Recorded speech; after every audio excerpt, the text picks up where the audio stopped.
Carter. Whether you feel that you don't have enough money to start investing or are under the preconceived notion that investing is only for the wealthy, Magnus and his expert guests are here to help you. Now here is your host, Magnus Carter. Hi, everyone. Thank you to the show. We have another fun-filled show ready for you today. As you know, last week we had a very good conversation with a voiceover expert, AJ Duquette. He is also my narrator of my Making More Money for You books. And we took a little bit of a dive into his world and what makes it so hard and so special for an author or anybody seeking for voice talent, what they go through, the training and the equipment that they have. And, it's not just, we get a whole, we only see the finished product, but we took a little bit of a deep dive into what actually goes into making it and why we pay for it. The costing of it is a little high for some people and not enough for others. So I thank AJ for being on the show for that. And I thank you for tuning in for today, because today we have a really good show. Especially, we're going to go down memory lane a little bit. We're going to go into a little bit of today's topics because what I'm actually talking about is cars. Cars have been through part of our lives since like the 1800s when, Henry Ford made the first car. And, after that, everything changed for us as a civilization. And for me to do that, I have a longtime friend and a good person that's been in the auto industry for over 20 years now. I have CJ Young here with me with CJ Young's upholstery shop. CJ, welcome to the show. Hi, Magnus. Great to be here. Thanks for having me on. Oh, absolutely. I'm glad you have made some time out of your busy schedule, because I know you're extremely busy with doing cars and all sorts of cars and whatnot. Can you give us a little bit of a backstory on what you actually do to that got you into into the auto industry and especially upholstery? Okay, well, I really have my dad to thank for that. He was always into cars while he was growing up, and he grew up in the muscle car era, and that's where, he learned how to do, all the kind of, work that we do. But I have always been interested in cars, from being little. I always had the Hot Wheels cars, and the Smokey and the Bandit Trans Am was my, first love. And that's really where I got my start at. We wound up getting a 1980 Pontiac Trans Am, the black and gold, just like the Smokey and the Bandit car. Okay. When I was 13. Wow. And okay. My dad I pestered him for it. We were going to a monster truck rally and at our friend's house, and he opened his garage, and there it was sitting, and it was covered in layers of dust, and there was cat footprints all over it. And from that point on, I had to have that car. It was a barn find. Oh, that's amazing. It starts out young, especially, when we have an influence on that type of what kind of cars they had back then, because like you said, they had to fix their own cars back then. Mechanics weren't a dime a dozen as they are nowadays, because you have the dealerships. Well, you always had the dealerships, but it was hard to find a reliable garage back then because you had to do a lot of things yourself. Right. So having that know-how actually helped innovate the automotive industry, and it got a little bit more intense and more computerized now. Now you actually have to take it back to the dealership, but we'll get into more of that later. So, but you did go to schooling for upholstery, right? I did. I went to Wyoming Tech in Laramie, Wyoming, to learn auto upholstery, and I graduated second in my class, and have an associate's degree in auto upholstery. Okay. And basically, I decided I was going to give this a go right away after school, open my own business, become an entrepreneur, and see how that worked out. I figured I was young enough. I was 20 at the time, and I figured if it didn't work out, I was young enough to go do something else. Okay.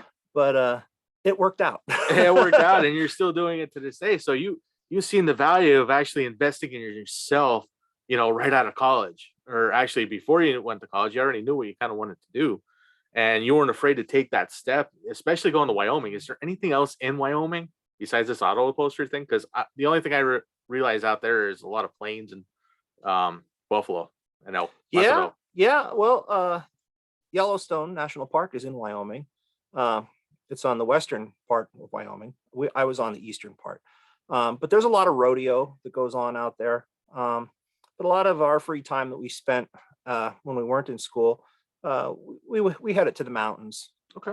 We did hiking and just some traveling around out there to kind of see the sights while we were there, and just experience it. Oh wow, that's pretty cool, especially taking a chance of going out there. And well, how did you find the school to actually do upholstery work? I know they have some vocational schools that are related to high schools and some colleges out there, but to find a specialty like that, how did you come across that? Well, I actually saw an ad for it on a TV commercial. My dad and I we'd watch shows about cars Okay. on Sunday after Sunday dinner, and on these restoration shows that we would watch, they would have advertisements for different things that were in that business, and this school was one of them that advertised, and they actually had a recruiter come to our area, and I went to see the recruiter where he was at, and signed up from there. Oh, nice. Okay. So you got out there, you did your schooling, you learned your craft, you knew what you needed to do to start your trade and whatnot. Then you come back to where you're living now in Pennsylvania, and you open up a shop, right? Right. Okay. So now we have your shop here, and now how many cars do you actually work on, let's say within a year? I know it varies a lot depending on, of course. It really varies. With doing any kind of custom work or restoration work, there's a lot of time involved and invested in these interiors to make sure that they're perfect and the quality is up. And if it's restoration work, it has to be factory in the way that it came from the factory. So there's a lot of time involved with those. A typical restoration job, a full interior, could take upwards of a month or a little bit more. Okay. To do that. But I also do general repair. So truck seats that have the worn out side of the cushion, I fix that. And I do a lot of convertible tops installations. And that I use that as filler in between things. But I stay very, very busy. Okay. Well, especially with that, you're taking on these big projects and whatnot. Like let's go back to the classic car era. Sure. I'm just recently diving into the classic car because I'm actually more of a tuner person myself, in cars, and I like them to go fast. I like turning and all that stuff, and of course we've all watched the Fast and the Furious, and that just ignited it even more. But now going backwards and seeing American Muscle and the cars from back then, how do you rate their quality craftsmanship to that, to some of the stuff that you see like nowadays that you're doing repairs on? Well, I think cars back then weren't built as well as they are today. Okay. The older cars, they weren't very safety minded at the time. They didn't have the mass amount of drivers on the road either. True. At the time. But it's a progression. You're talking about cars that were started back when driving was popular. Most people back in the 50s maybe had one car per household. Now True. people have 2-3 cars per household. But the build quality back then, although they were made of steel, and the styling was beautiful back then, the build quality was quick, to get it off of the assembly line and get them out. They were a production vehicle. Right. Now, when we get into restoration work, we tend to make them nicer than what they initially were with the quality. We spend more time working on the auto body portion of it, and making sure that the bodies are nice and straight and smooth, and all the gaps on the doors line up. So there's more quality goes into restoring them now than actually did when they were made. Well, you brought up an excellent point with that. The more reason that people are actually looking at this and looking into this more is because when you're taking that that type of quality and you're actually putting it into the car, that also increases the car's value now, right? It does. Yes. So like you found that bar fine, your Pontiac Trans Am and whatnot, and you're putting your tender love and care into it now. They don't make them anymore. Let's start there. And now you're putting all that extra into it to make it look better, to make it more comfortable and whatnot. Have you seen or noticed that the car value go up? Yes, absolutely. The values are on the upward trend, especially for late 70s cars and 1980s cars. The value is climbing. And I think a lot of that is in part the kids that were young back then and those were popular, they're in their 40s now and have a little disposable income and they want to relive their youth, and they're actively hunting these vehicles out and fixing them up, and that drives the price up on them. Okay. Yeah, because honestly, they don't make them anymore, and you got to find them, and you're gonna pay more money for them, especially if you want that car. So we know we have that, and that's what brings us in the car collection. I talk about a lot on this show is how it's going to make more money for you. Car collecting is no differently because personally you do it, I know, and I'm starting to get into that and into the restoration. But for the average listener, for the listeners out there that don't know anything about this, they can actually go find a car that was 60s, 50s on up. Everything's out there on the internet. Sure. If you want to do it. But when we look at that, we also have to look at how much money we're willing to invest in that car. And car parts nowadays aren't cheap. And I'm sure how between the last 5 years, how can you describe the auto parts industry? Well, the parts have gone up and up and up. Yeah. what I could buy 5 years ago has kind of skyrocketed in today's prices. But yeah, I mean, everything is up and the cost of living's up, and you just got to roll with it. Everybody's in the same boat. Everybody's in the same boat. You're right about. And on top of that, there's more demand for these cars. There is. Because now people don't want to put the money into restoring it. They just want to buy it to own it. And like we were talking about before, is like they want to feel like they're 16, 17. Right. The emotional value. I mean, that's really what drives, people to buy these older cars and fix them. It's the emotional value. And, the monetary value that goes along with that is nice, when it comes time to sell. Oh, definitely. Because you get your, nobody has well, I'm sure there are people out there that have vast amount of storage and keeping all these cars and maintaining them so you don't have to constantly put higher money into it. It's good to sell. Let's talk like way back in the 50s and 60s when cars were actually there and there weren't that many out there. People bought and sold cars like they were a dime a dozen, like playing cards. Right. That's one of the things that intrigued me about that era is, somebody would have like a dirt bike or a better car or anything you would trade for. Right. Am I right? Sure. Yeah. A lot of trading went on.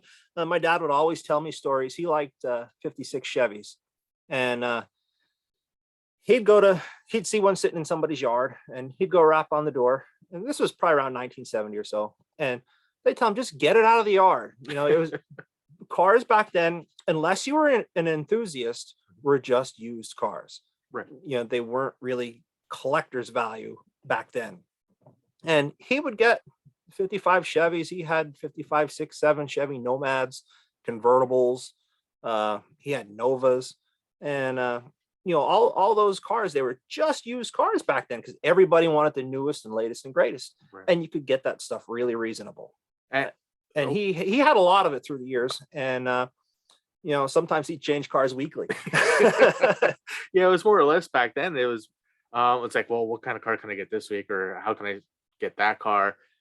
Like you were saying, but everybody wanted the latest greatest. That's because if you notice throughout the trends, they changed so many things on the cars from year to year instead of waiting every 5 years now to get a new model out of somebody. Back then, it's like you knew what a 65 Pontiac GTO looked like towards a 68, 69, 70. Right. That we're going from a boat-sized car here that was like a Cadillac down to a middle-sized car like from a Chevelle or a Malibu. And honestly, if somebody's kind of wondering about these comparisons, you can actually Google these, and there's a lot of beautiful pictures out there about any of these makes and models, because there's people that take care of them and buy them. Or we can actually go into the auctions. You know, Barrett Jackson's used, Meckham's used. You know, you have the Philadelphia Car Show and countless other ones out there, and that brings us into our house. And you know, I drool over some of the cars that are on there. Oh yeah, there's some beautiful vehicles that go through those auctions. And those auctions, they tend to, you know, drive the price in the collector's market. Everybody watches these auctions, and you know, all the high quality vehicles go through them to try to get top dollar, and they do. And that's another thing that really drives the prices in the market, is what people are seeing happen at these auctions. Absolutely. Yeah, and we see we also have the car shows. We spoke about car shows now. There's more car shows out there now, and car networks out there now that specialize in this this sector, that for the hobbyists or the true enthusiasts and giant car collectors, they want to know what's out there, what's good, what's bad. And you know, it's an ever evolving type of industry. You know, well, this will give you a little bit better turning, or this will give you a little bit more torque or bottom end to give you more power, or even speed. So there's countless and infinite possibilities for any type of car out there now. Yeah, there really are. And you know, bringing with that is the interiors. A lot of going back to that era, there's not a lot. There's very few options with colors, with styles and trims and all that. Yeah, I mean, you had fair amount of options in the 50s when it came to you know, colors and trim, and mostly, you know, patterned cloths. There was a lot of different patterned cloths, which in today's vehicles, that's not really that popular. A lot of times, mostly what's popular now is leather interiors in current cars. And so that's one way things have really changed. People really like to have, you know, the feel of soft leather in their car. Except when it's like 100 degrees outside and you try to sit on it. I don't know if people have tried that lately or not, but that's not comfortable. Well, the magic of modern miracles here, that they now have air conditioned seats. That's a thing. That is actually a thing now. Wow. Yeah. You paid to keep your bum cold. Volvo come out with heated seats, and now we have air conditioned seats as well. Well, I guess it's an extra option that they can build into the price of a car now. That it is. It's, you know, I have no words for that. It makes it a little harder to work on those type of seats. They do require special foams and materials to do repairs with, because they are air conditioned. So the foam has perforations in it. It's like a mesh weave type of foam to let the cool air blow up through it. There are mechanisms in the seat that do generate the cool air and blow it up through the seat. The leather that's on the seat is usually a perforated leather, also to allow the coolness out. Wow, I never really took notice of that. I thought that was all just leather instead of little holes in it. Yeah. So okay, well, those are good fun facts to find out. Sure. Definitely. So now that we're talking about this, what do you think, I know what got you into the cars, but what's keeping you into the car realm? I'm it's just what I'm into. I love cars. I play with my cars that I have, and I love when customers bring cars in, because I'm always working on something different. It's never really the same thing over and over again. You know, currently I'm working on a 66 Chevelle convertible, and I'm installing a convertible top on that. And then I also have a 47 Studebaker pickup truck that I'm working on that's getting a full interior. So I mean, there's a vast difference between those two cars of age and style, and and just how they're put together. You know, so I like the challenge, and I like the diversity of it. You can't get more diverse than going from a pickup truck right down over to a convertible next. Right. You know, out of all the vehicles that you worked on, I'm sure there's been quite a few, but what is the worst put together vehicle that you ever had to work on? Ooh. That's a I hard have to one. think on that one. Because usually by the time I see the vehicles, they've already gone through the restoration process. All right. Mostly. But I did have a 53 Chevy. Uh, it was a two-door sedan, Mhm. and that thing, whoever put it together, you know, it was really an amateur job. I pulled the seats out and there was holes in the floor that weren't patched properly. Some people, just pop riveted some metal over top of some holes, and that's not the right way to do things. It's just going to re-rust out, and it doesn't have any structural integrity when you do things like that. But I'd say that was probably the worst car. I mean, there was some other issues with it where people tried to make panels to fit, and it was just kind of cobbled together. But yeah. Wow. Wow. Yeah, that sounds like a wonderful car to actually have to drive around in. Yeah, Okay. I honestly don't think it was very safe when your floorboards are compromised like that, and to be able to bolt your seat to it and sit comfortably and not worry about breaking through. Well, that gives the Fred Flintstone effect, if you will, with Yeah. the open floor and free air conditioning that blows up afterwards. Yeah, you definitely get free air conditioning there. Yeah, maybe a light show if the metal sparks. Yeah. You get a light show as well with it. So, but as we talk about the auto industry and what cars can actually do with this, we rely on cars dramatically in this day and age to get from point A to point B, and on top of that, everybody needs to get somewhere fast. That's Yes. without a doubt. Yeah, it's for certain. The world has definitely sped up since cars became popular. So, how do you think the older cars, the classic cars, are keeping up with being on the road with today's cars? They can handle it quite well.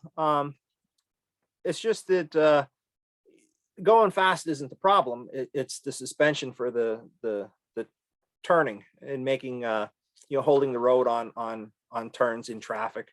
That's the only thing where there can be some improvement. And luckily, if you're not looking for 100% original car, which most people out there are into modifying things, I think, upgraded suspensions and upgraded motors now are really popular.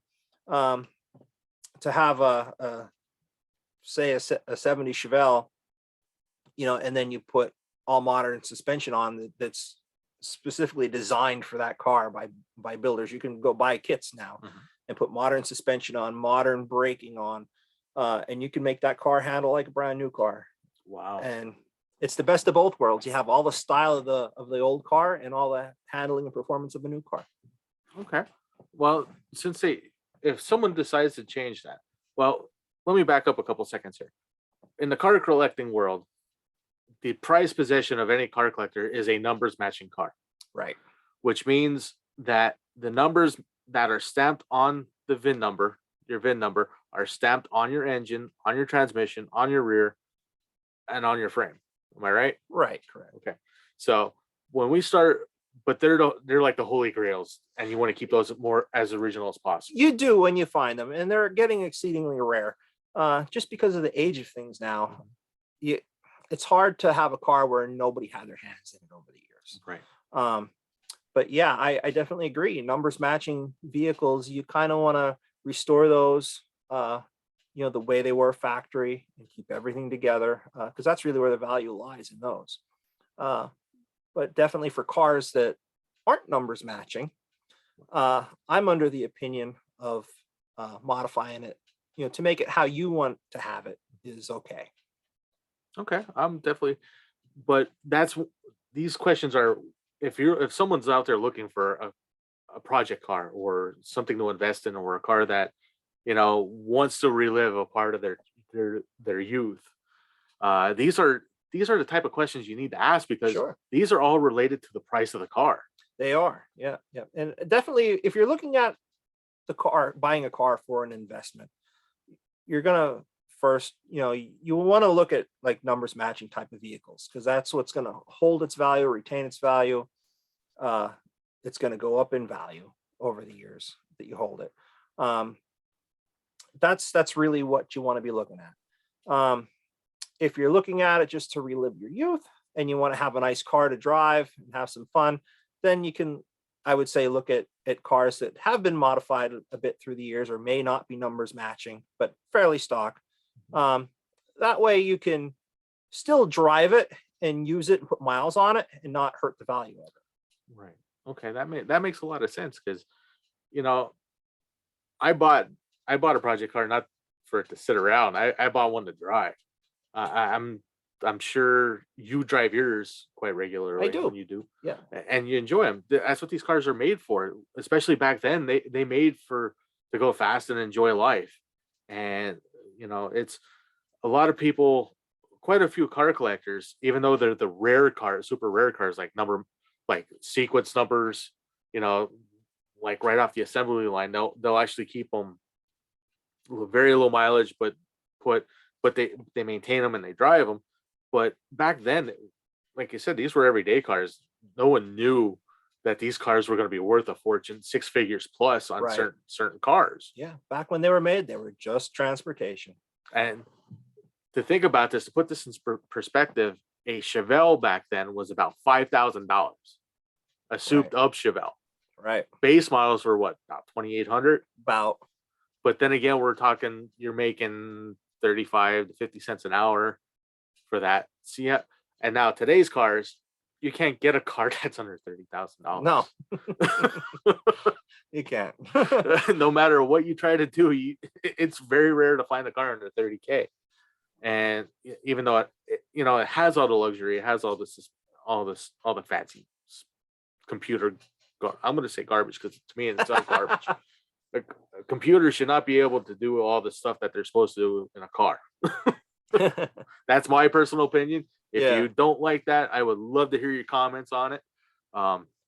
And you can definitely email me at mcarter@legendaryproductsandservices.com. Definitely, I would love to have that conversation. Because cars are meant to be driven.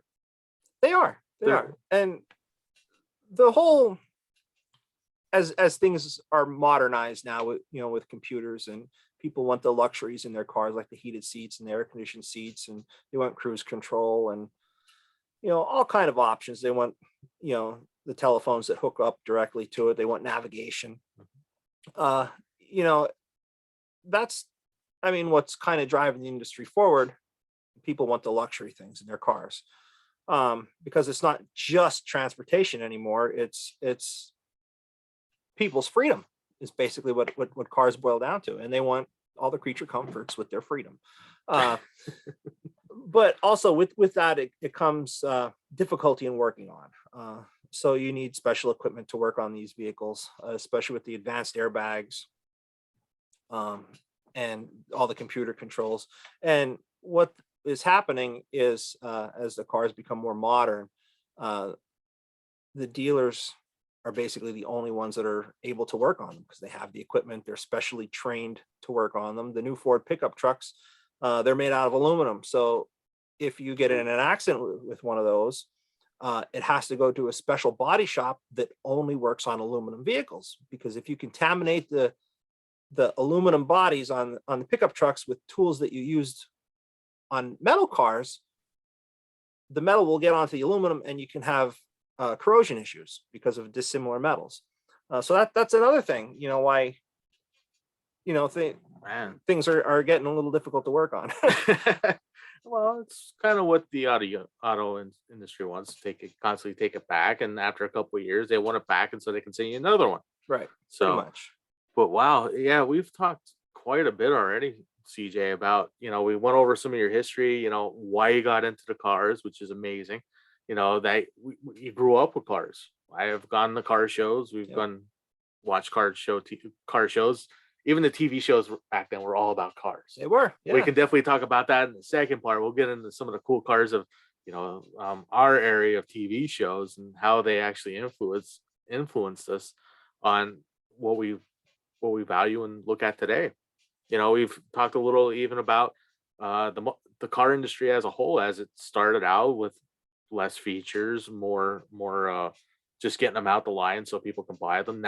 But to now, where everything's a luxury, everything's like all built in with our lovely computers and everything computerized control, and people that can't drive now have the opportunity to drive because the car actually does all the safety stuff for them instead of them doing it themselves. That's right. So, it's almost our first half of the show's already almost over. Wow. Can you believe that already? And we've talked about so many of these topics. I want to thank the listeners for tuning in, and hopefully, a lot of people are actually thinking about investing in cars. We're going to get more into investing cars after the break. So we're going to take a short break right now. And when we get back, we're going to talk about how to invest in the car. We talked about a couple of the questions asked, but we'll get more into that in the second part of the show. To my listeners, thank you for tuning in, and stay tuned for the second part. You are clear. Thank you, sir.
We talked about well, I was more into I like even the Starsky and Hutch's Gran Torino. I never really watched that much. Yeah. I know of it, but Yeah.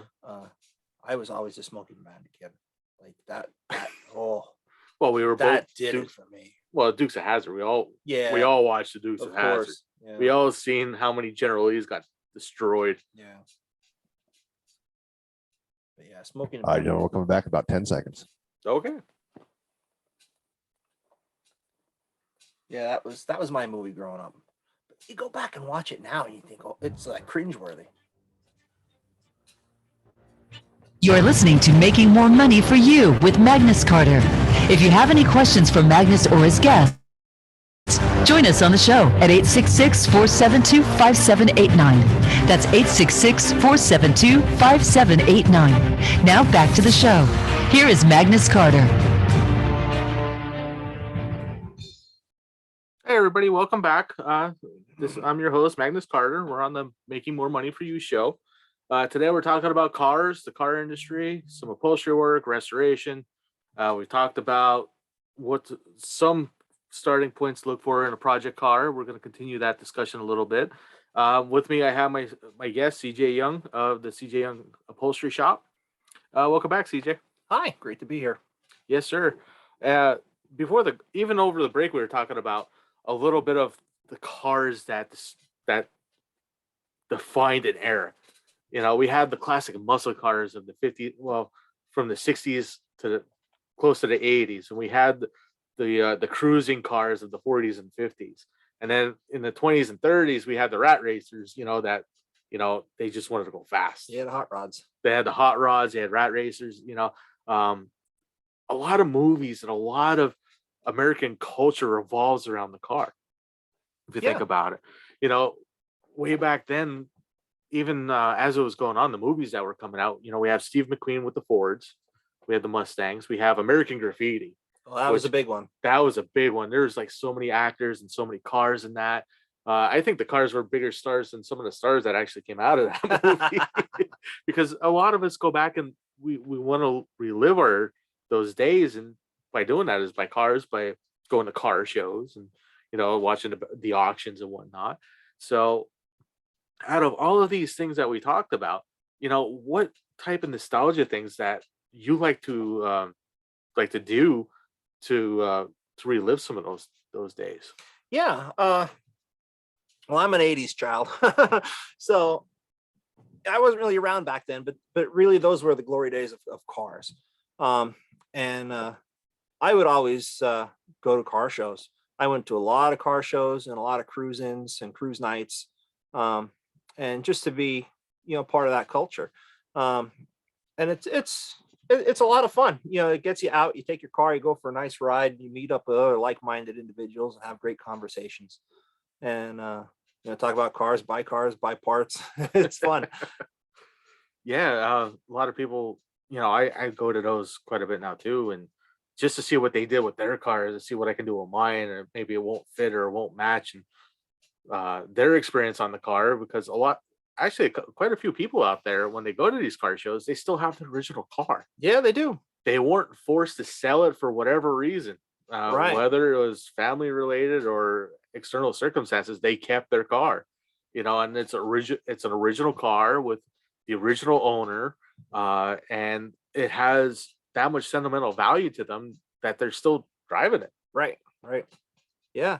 I mean, it's pretty amazing when you think about it. And you hear a lot of different stories about what people did with their cars over the years.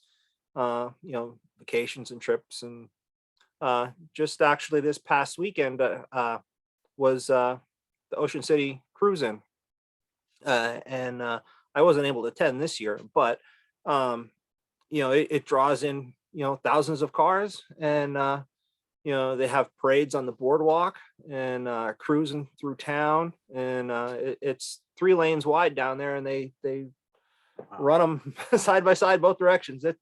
It's great. Yeah, I've been to that one a couple times over the years, and we're not talking just a small area here, folks.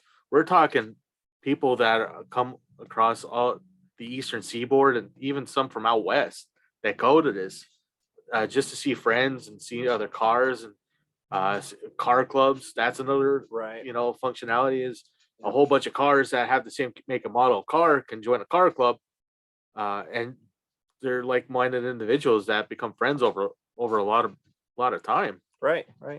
Yeah, it's a pretty good thing to be into. The culture that's involved with collecting cars and being in it. Yeah.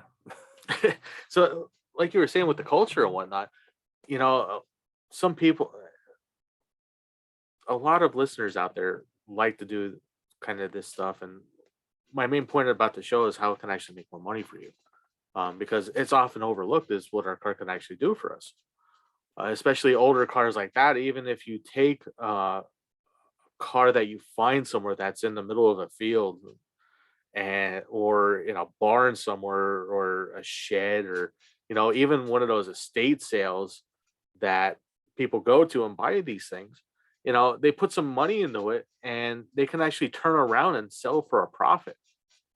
But it depends on the individual if they're willing to make the initial investment. Right. It is. And it is a great money making opportunity. Getting a collector car.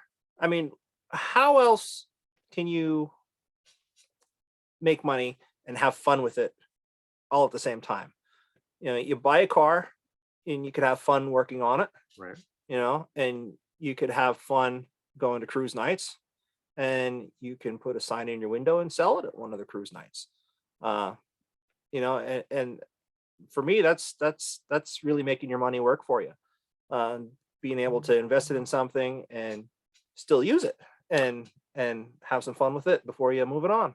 Exactly. And while you're doing this, you're connecting with a lot of different people out there. So you're building on a network of people they've talked to about either on the internet or in person or these shows. And you make these friends. It's like, well, I know someone that might be looking for that. And then, you can actually possibly be the middleman there and maybe they'll get you a finder's fee. Maybe they won't get you a finder's fee, but they might. But in the end, they'll owe you a favor. at least a favor to Sure. for that aspect of it. It's more or less the challenge of it. I find it challenging to find the parts for a car. Yeah. It's really like a treasure hunt. It- That's what's also appealing about it. It's the wanting something and then going to try to find it. And then the satisfaction when you finally do find that part that you need to finish your car. Oh, yeah. It's a or good accomplishment. yeah, I agree. I'm not gonna lie. I'm in this culture myself. I recently bought a project car, and it was actually off of CJ here that I Yep. bought. And I remember the day you brought it home because we actually did go to school together. I Yeah. remember when you brought it home. It's like you want to sell it. I was like, never. Yeah. Not happening. Well, we're gonna fast forward that about 20 years later. Is like, I need help with a computer. Okay, well, what are you gonna do with that car of yours? It's like, I'm thinking about selling it. I'm like, are you now? So, like you said, it is a treasure hunt. It is. If you wait for the right opportunity, it will present itself. So, with that said, we can go over some of the questions to ask somebody when they're actually looking to get into this, or actually, attempt to get into this, to see if it's actually what they want to do. Sure. So, one question is like, what year is the car? Yeah. You definitely gotta know, a little bit of history on what you want to purchase. So I would suggest, if you want, you're interested in, say, Trans Ams, Firebirds, do some research on them, trying to figure out what, some market value are for the different years and the different models and generations of the car that there are. So you can kind of make an educated, offer when you are looking at a car. Okay. That definitely the history of the car. How many owners has it have? Right. Yeah, that's an important one. But for me, it's not really, a deal breaker if it's changed hands a bunch of times. The only time that would make a difference to me, if it changed hands a bunch of times, is if it was highly modified or it was changed a lot over the years. It's like, well, what did they do to it? And how much stuff is hidden that I can't see, because when you're dealing with older cars, the 40 and 50 years old cars and 60-year-old cars, they're going to have a long history. They do. They have quite a story to tell, and you won't know that story until you start taking it apart. Right. And the proper way to restore it is to strip it all down and build from scratch. Even if it does look good, you don't know what's hiding behind it. Am I right? Right. Yeah. You could have people out there who are just flippers, basically, who will buy an old car and just like make it look presentable enough to sell, but not do things the right way. They're out for a quick buck. They're not out for the hobby, basically.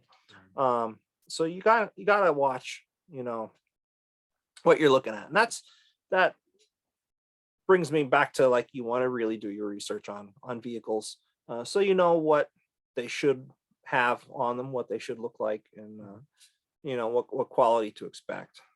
Well, while you're doing the research on that, you can actually look at what kind of parts, if you do find the kind of car that you're interested in, well, even a brand of car, because a lot more brands are more readily available aftermarket parts Sure. than other ones. Pontiac, not so much. Right. Ford? I was looking at a 58 Pontiac station wagon to buy. I wanted to restore it. And as I started doing some more research on, the car was a nice car, but it was old, and it was in a garage for 20 years and sitting, and as I started looking into it more, just to find out what it would cost to restore and get an idea, I found that parts are not available for that car. It had a factory air ride suspension, and you couldn't buy the parts for it. So I would have been having to look to have an aftermarket frame built for it and all aftermarket suspension built for it, just to get that car back on the road. And it really wasn't worth it. Wow. Okay. That's duly noted. Because there's a lot of companies out there that do specialize in remanufacturing the original parts because they own, the rights and what to it, just like the Pontiacs there. But some of the cars that are more prevalent out there that were mass produced back then that people bought were the Chevy Nova, the Chevy Chevelle, the Ford Mustang, most definitely. Right. Mustangs, you can at part swap meets you can actually throw a rock and hit a Mustang part. Well, the Chevelles and Mustangs and Camaros, and some Chrysler products are so popular in the aftermarket that you could actually build a brand new car from scratch and not have to have an original car. They reproduce the bodies. Right. You can buy a brand new body for a Mustang, like a 69 Mustang. You could buy a brand new body for a Chevelle. You can buy all brand new suspension and new frame, and everything's made aftermarket, that you don't need original parts to build them anymore. No. And then you'd have to have a title made from the body supplier. They'll give you a certificate of origin, and then you'll have to have it titled in your state. Oh, no, good. Yeah. I didn't know they did that. Oh, the kit cars, yes. Yeah. Yeah, they still okay. So yeah, that's an option if you just want to go and build one. You can actually just go buy it and put it together yourself. Yeah, because I know have a Ford brand still new does car. that. Ford does that in reproductions at the Shelby plant. Right. When I was out in Las Vegas, I got to tour the Shelby plant. That's very amazing what they do there. I'm not a Ford person myself, but what they do at that plant and how they manufacture all those cars, you can actually get all the way down to an original Cobra. They'll Sure. reproduce a Cobra. Yep. That's just amazing that they can actually, you'll pay for it. Don't get me wrong, you're gonna pay for an original Cobra. Very expensive. remanufactured. Very expensive. You're looking about at least 125K plus. That's just the basic stuff, and then you want an engine, add another 40 grand on it. So it can be, the investment can skyrocket really quick depending on what options you want to put in. I have definitely found that out myself. I'm fortunate because another thing that we've talked about before is number matching cars. I'm very fortunate, I'm looking at it as fortunate that I don't have a matching car, so I can actually build the car the way I want it to perform. Right. Yeah, you could put your modern suspension on. Yep. Your modern brakes, and it can act just like a brand new vehicle and have all the styling of the old vehicle. Exactly. I have a 70 Chevelle, and that's modified for the most part, but it still is on its factory suspension. And just going into turns, there's a lot of body roll and sway in it, and it's not very tight when you turn the steering wheel, everybody's used to with modern cars, and all that can be corrected with new modern parts. Yeah, I remember learning to drive with that lovely playing the steering wheel. That was great. Wait, okay, wait. Oh, wait. Let me turn the left one another way a little bit. Yeah. I remember when I first got that Chevelle, it was four-wheel drum brakes, manual drum brakes. Oh my. It was manual steering, so there was no power assist on anything. And I was driving downtown. I was going down the mountain, and I'd push on the brakes, and the drum brakes weren't set up properly. Oh, and yes. The right side would grab first, and it would jerk the car to the right, and then the left side would kick in, and then it'd go back to the left. And it was an adventure trying to drive that thing until we, upgraded everything and got it, working up to spec. Not only did you drive, you got to work out with these cars. You sure did. Without power steering or anything. Yep. Oh, making a right hand turn, you'd be using both of your hands and possibly your passenger to help you turn the wheel. So yeah, but that was the way it was back then. Yeah. We didn't have those conveniences. Back in the 60s and 70s, air conditioning was worth more than an upgraded engine. It was by a couple $100 more. That remember seeing that on the spec sheet for that, because even when you do decide, if you do decide to get into this, you can actually, there's agencies and firms out there that you can actually, with the VIN number, you can actually go back and get the original build sheet to these cars and build it to spec. Yep. Find out what all options was original on it, and what they were, what they came with from the factory, and you could reproduce it and put it right back. And with today, doing that to add value to the car, today's cars are still skyrocketing because we're not getting any new cars. Right.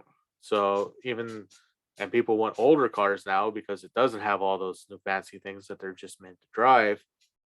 They're bringing them out more now so they can enjoy it, which is really nice because the weather is nice now and the cars are coming back out. Yeah. Yeah.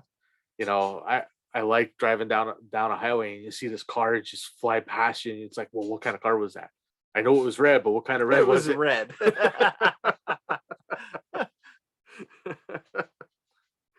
Yeah. With modern styling, it's hard to tell them apart.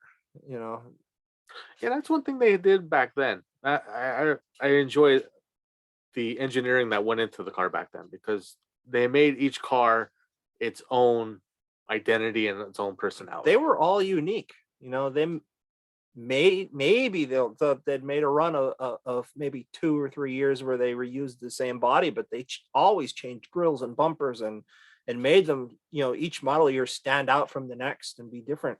And that was how they sold cars. I mean, people couldn't wait to see what the new models looked like. They'd line up at the dealerships and wait for the curtains to open on the main windows to see what the new cars looked like. And a lot of people actually bought those cars and they didn't know what they looked like till the day they actually released them. Yeah. And that brings into the rarity factor of purchasing one of these cars because they didn't make a lot of these cars. There's maybe 2,000, maybe 3,000 of one type of car with a certain set of options, and then another set like 5,000 of another one. That if you go back and look at those numbers, that increases your value. Because over the years, cars got destroyed, they got repo, they got, whatever happened to the cars. That number, say it's like 2,500 cars. Now you're down to like 1,200 cars of that make with those specs on it. Right. You're double, triple your investment. Yeah, it definitely makes them more rare, just because of the survivor rate. Because like we said, back then they were just used cars, so they'd get traded in, they'd get sent to the scrapyard to be recycled, and just because they were old, they might have worked perfectly fine, but people just got rid of them because they wanted a new model. Right, they wanted to see what that next new model came out looked like. That's when things were exciting, and people just couldn't wait for the new cars to be released.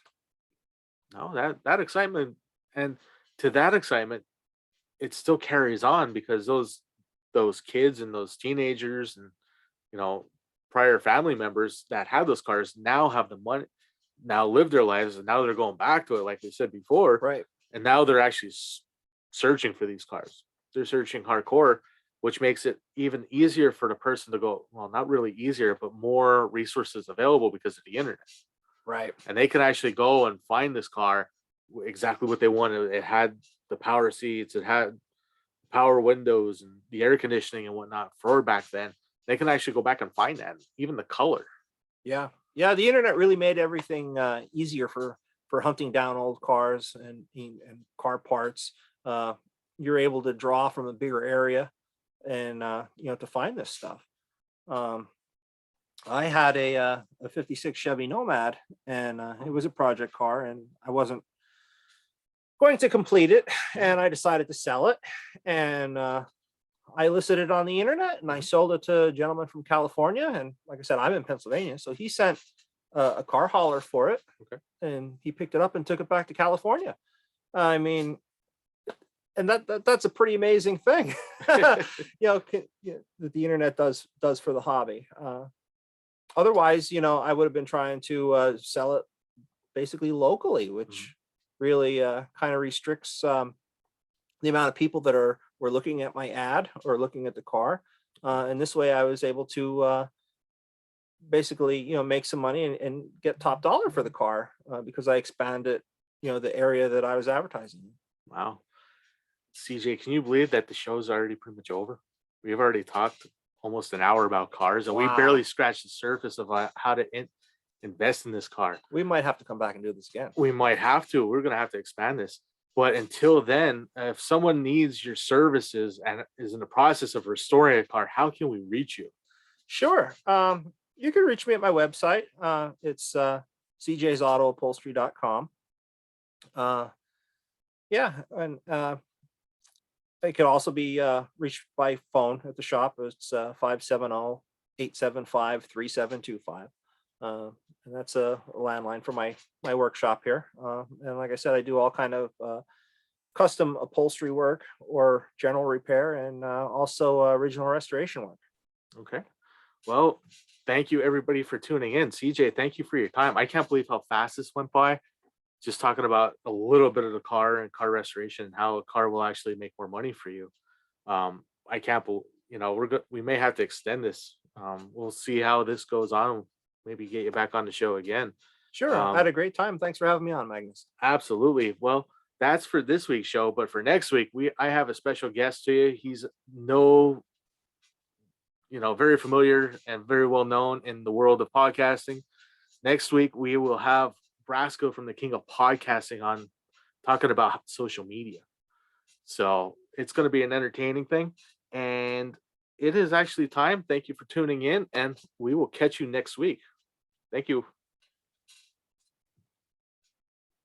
All right, you're clear. Thank you much. All right, you guys have a good one. We'll talk to you next week, Magnus. You too.